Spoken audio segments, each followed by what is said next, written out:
Frogger He's Back is one of those games from my childhood I always find myself revisiting every few years. There's something special about it, the simple grid-based platforming, the funky, sometimes otherworldly music, the angular PS1 graphics where you can practically count the polys. I'm realizing on this go-around just how much I adore these 3D models. Let me rant about them for a second. So there's Frogger himself. Look at the way his legs attach to his feet at a single point, and how big the feet are. Shout out to the little shimmy he does when he almost misses a jump. And then there's the creatures around Frogger, the turtles, the alligators, the slugs, the reanimated skeleton fish. Everything is just infused with so much charm. And don't get me started on the bird models. There are a lot of birds in this game. More than there are, well, frogs. My favorite is the most recurring bird, this pelican right here. It's used as a moving platform, just like the owl, the goose, and other birds, but they always come back to the pelican. Understand why? I mean, just look at it. It is objectively, scientifically perfect. But also on this most recent playthrough, I found myself reminiscing about one of the weirder aspects of Frogger He's Back. One that has stuck with me all these years. Its ending. An ending that bewildered me as a child and even still mesmerizes me as an adult. But first, a little context. So the game is split into 9 zones, and each zone has a secret golden frog tucked away somewhere in one of its levels. The final zone is Tropical Zone, which, unlike the others, only has 1 level. In Tropical Trouble, Frogger finds himself deep in a vibrant jungle surrounding a mysterious frog temple. The level starts out just like any other. You avoid enemies and collect frogs. But after the final frog, the temple door opens. Venturing inside, you find the 9th and final golden frog on an altar in the center of the room. Surrounding it is a gap in the stone floor, revealing not the jungle terrain you might expect, but rather what looks like a starry night sky. It's almost like this strange temple has taken you to another realm. Hopping on the golden frog triggers an event. Around you, 8 pillars dramatically rise from the ground one by one, each representing a different zone and showcasing its respective golden frog. If you are missing any golden frogs at this point, the camera anticlimactically pans to a sealed door and you're punished with a screen full of credits in Comic Sans. However, if you've managed to find all 9 golden frogs, you get the true ending.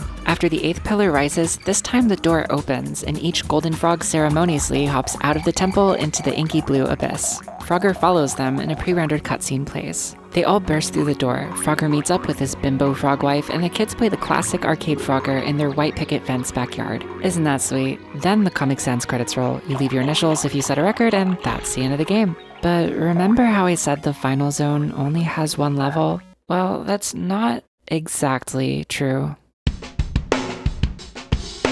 If you ever revisit Tropical Trouble after beating it just once, you won't find the same place. The layout is basically the same, the temple, trees, and rivers, but this version of the level is eerily empty. There are no frogs to collect, no monkeys on the trees, no piranhas at the bridge, or piranha plants. They're all absent. At the start, instead of having to cross a perilous channel on the backs of ferocious alligators, you're instead met with a bridge, and no gators to be seen. The very few enemies that do remain are heavily downgraded. What used to be stampeding rhinos is now a lame sort of warthog, like a scrapped enemy from an earlier version of the game or something. It's just a different place. Now, at a few other points in Frogger He's Back, there are level remixes, where they'll take the same layout and switch things up a little, change the difficulty, but this is not that. It's still Tropical Trouble, just a stripped down, incomplete version of it. The only thing left to do is eat bugs on the way to the temple and trigger the same ending all over again. In a game that's otherwise infamous for its difficulty, here you almost have to go out of your way to die. And that damn timer that's been rushing you these past 33 levels, slowed to a stop. Time literally doesn't pass here. That surreal feeling that was once confined to the temple now permeates the entire jungle. It's as if you were witnessing what a level looks like after the game is played and done, which I guess is exactly what it is, but it doesn't feel like something you were ever meant to see. Despite this vague feeling, there is a sense of intentionality. Remember the birds? There's 8 new birds, 5 entirely new models exclusive solely to this version of the level. I imagine they were added to fill in the space left by the enemies and keep the place feeling alive, but at least for me it does the opposite. They're not platforms, they don't bother you, they just circle each other. Where's the chaos and unrest this game is supposed to be full of? The sudden contrast with these peaceful, carefree birds gives a feeling of resignation, like there's nothing left to try for. two of the birds in particular add an almost ominous undertone. Directly outside the temple now circles a pair of beautiful white birds with yellow-tipped wings and forked tails. I don't know if they're keeping guard or just aura farming, but they're kinda haunting, especially when you consider that of all the other birds in this level, these are the only ones that can kill you. Of course, they only pose a threat if you, for some reason, super hop right below them, but it's still a little unsettling that they can in the first place. Like, why add that detail? All of this is just the cherry on top of an overall off-putting atmosphere. A forever altered tropical treble. And I do mean forever. Unless you restart from scratch, there's no way to access how this level used to be. Unlike every other level that resets whenever you play it, Frogger's work here is forever done.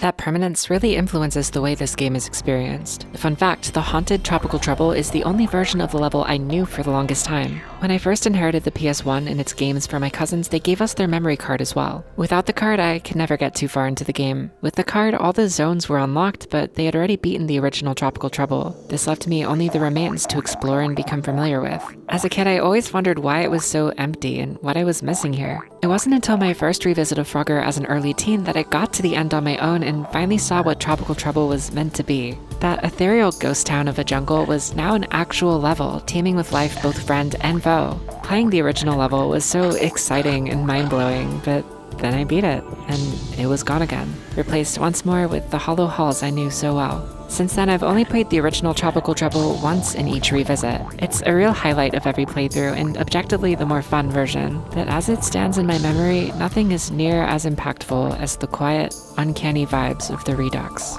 Though it was lost on a younger me, I now see the purpose of the two different versions here. Once you gather the standard level frogs, tropical treble changes to represent the game as a whole. The frogs to collect are no longer to be found in the level itself, but across the zones. The emptiness serves as a reminder to replay those other levels, and once that's done, the easiness serves as a victory lap to celebrate. It's honestly a really cool way to end the game. But even still, I can't say this changes the feeling for me. Even understanding the functionality of it, there's still a sort of whimsical mystique to it. You were never meant to understand why the frogs have a temple deep in the jungle where they do rituals in the first place, and that's perfectly fine by me.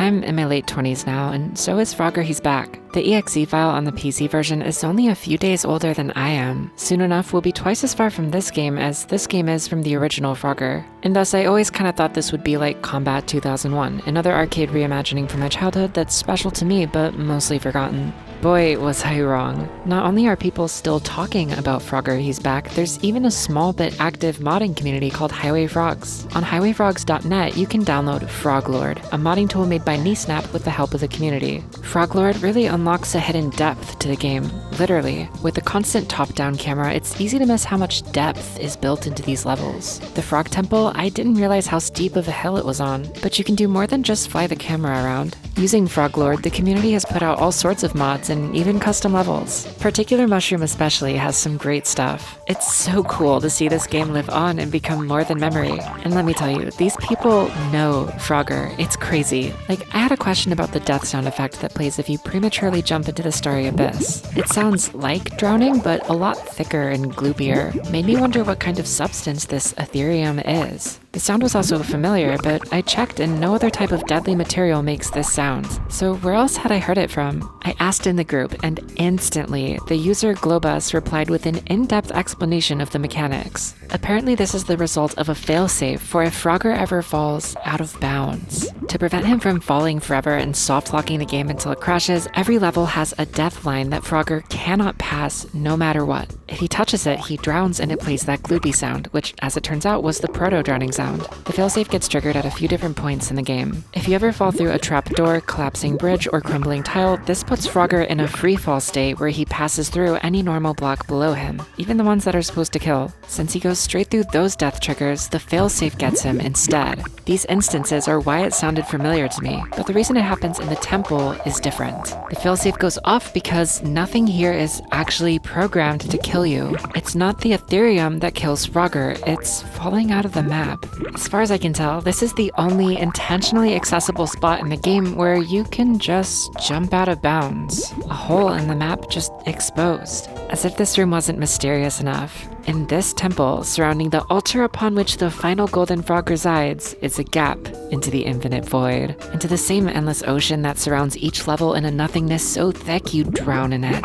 The final hop of Frogger brings you face to face with the edge of the world. These are the kind of things you discover if you take a look beneath the surface.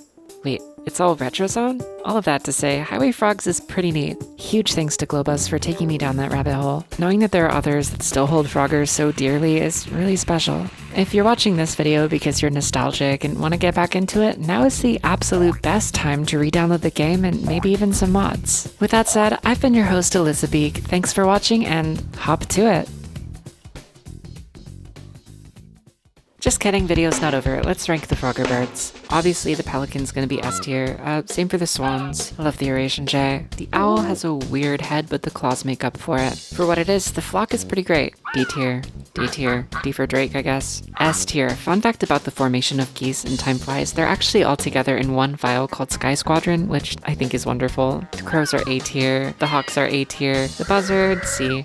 You're too small. Parrot's S tier. Oh my god, he's so pretty. The less pretty parrot is B tier. Toucan is S tier. I feel like this bird is actually underappreciated. It's kind of hard to find in the level. Since there's no red frog, there's really no reason to go into that side of the map. And of course you have the angels of death themselves, A tier. The rest of these are in the files. You can access them through Froglord, but they never made it into the game. I really like this guy. He's like an egret or something, S tier. Nothing too impressive about this one. I understand why they went with the flock instead, D tier. This one's cooler just because I like that faded effect when something's further away in the sky.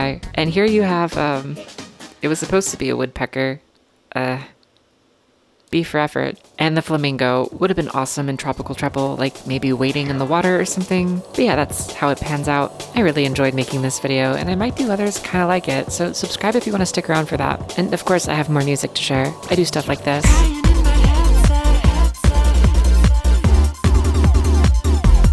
And like this.